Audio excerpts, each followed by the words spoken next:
Hello everyone, this is doctor Mansi from Bharat homeopathy. आज मैं आपके साथ बात करूंगी कि आईबीएस में जो आपको कॉन्स्टिपेशन होता है वो आप कैसे अपने घर में कुछ चीज़ें करके उसमें राहत पा सकते हैं। सबसे पहले हम ये जान लेते हैं कि आईबीएस क्या होता है। आईबीएस होता है इरिटेबल बॉवल सिंड्रोम, जिसमें जो आपके बॉवल्स होते हैं वो या तो बहुत ज़्यादा स्लो हो जाती हैं या बहुत ज़्यादा फास्ट हो जाती हैं। अगर वो स्लो वर्क करेंगी तो आपको कॉन्स्टिपेशन हो जाता है, और अगर वो बहुत ज़्यादा फास्ट वर्क कर रहे हैं तो आपको डायरिया हो जाता है। साथ में आपको ब्लोटिंग, आपको गैस की शिकायत, आपको पेन भी महसूस हो सकता है। तो आज हम बात करेंगे आईबीएस सी यानी कि आईबीएस कॉन्स्टिपेशन। जिस आईबीएस में आपको कॉन्स्टिपेशन रह रहा है, आप वो कॉन्स्टिपेशन कैसे ठीक कर सकते हैं, राहत पा सकते हैं अपने घर में ही कुछ चीज़ें कर कर। सबसे पहली चीज़, अगर आपको कॉन्स्टिपेशन है तो प्लेंटी ऑफ फ्लूइड्स मतलब पानी। पानी आपको बहुत ज़्यादा पीना है, आपको अपने पानी का इंटेक बढ़ाना है। अगर आप अपने पानी का इंटेक बढ़ाओगे, आप हाइड्रेटेड रहोगे, तो कहीं ना कहीं आपको कॉन्स्टिपेशन में रिलीफ मिलने लगेगा। ये बहुत ज़रूरी होता है। हाइड्रेशन आपको रखना है, आपको अपनी बॉडी हाइड्रेटेड रखनी है। सिर्फ कॉन्स्टिपेशन ही नहीं, बाकी चीज़ों में भी आपको बहुत फ़ायदा मिलेगा अगर आप हाइड्रेटेड रहते हैं तो। दूसरी चीज़ की अगर मैं बात करूँ तो होता है फाइबर का इंटेक। अगर आपको कॉन्स्टिपेशन है तो आप अपना फाइबर का इंटेक बढ़ा सकते हो। अगर आप अपना फाइबर का इंटेक बढ़ाओगे तो उससे आपका जो कॉन्स्टिपेशन है वो बहुत ज़्यादा बेटर हो जाता है।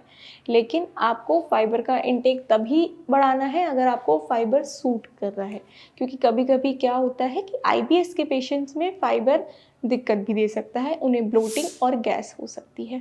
तो इस चीज़ का ध्यान ज़रूर रखें कि अगर आपको फाइबर से कोई दिक्कत नहीं हो रही है तो आप अपना फाइबर का इंटेक बढ़ा सकते हो।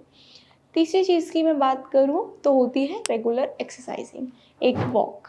अगर आप रेगुलर एक्सरसाइज कर रहे हो, एक वॉक ले रहे हो, तो उससे भी आपका कॉन्स्टिपेशन बहुत ज़्यादा बेटर हो जाता है, बहुत ज़्यादा रिलीफ आपको मिलता है आपके कॉन्स्टिपेशन में। चौथी चीज़, आपको अपनी डाइट में फॉडमैप्स वाली जो चीज़ें होती हैं वो कम लेनी है। फॉडमैप्स क्या होता है? कार्बोहाइड्रेट की चेन होती है जो कि कई तरीके की खाने की चीज़ों में पाई जाती है। फॉडमैप्स जो एक कार्बोहाइड्रेट की चेन है, इसको डाइजेस्ट करना थोड़ा सा मुश्किल होता है। इसीलिए जिन भी चीज़ों में फॉडमैप्स कार्बोहाइड्रेट की चेन प्रेजेंट होती है वो चीज़ें आपको कम से कम लेनी है, क्योंकि ये डाइजेस्ट करना मुश्किल होता है। आखिरी चीज़ यानी कि पांचवी चीज़ की अगर मैं बात करूँ तो वो है प्रोबायोटिक्स फूड्स। प्रोबायोटिक फूड्स जैसे कि दही, ये सारे ही फूड्स आपके कॉन्स्टिपेशन को बहुत ज़्यादा बेटर करते हैं। आपके जो गट के बैक्टीरियाज होते हैं, गट माइक्रोब को रेगुलेट करते हैं, उनको मेंटेन करते हैं। इससे आपका कॉन्स्टिपेशन बहुत हद तक बेटर हो जाता है। तो ये जो 5 चीज़ें मैंने आपको बताई हैं, अगर आप अपने घर में अपनी डेली लाइफ में इनको इंक्लूड करते हैं तो आपको जो कॉन्स्टिपेशन है आईबीएस के कारण, उसमें बहुत ज़्यादा इम्प्रूवमेंट नज़र आएगा। और साथ में ही आपको आईबीएस का ट्रीटमेंट लेना बहुत ज़रूरी है, क्योंकि आईबीएस एक ऐसी बीमारी है जिसको आप इग्नोर नहीं कर सकते। आईबीएस आपके डाइजेस्टिव ट्रैक्ट को धीरे धीरे बहुत ज़्यादा इम्पेक्ट करती है, बहुत ज़्यादा सेंसिटिव कर देती है।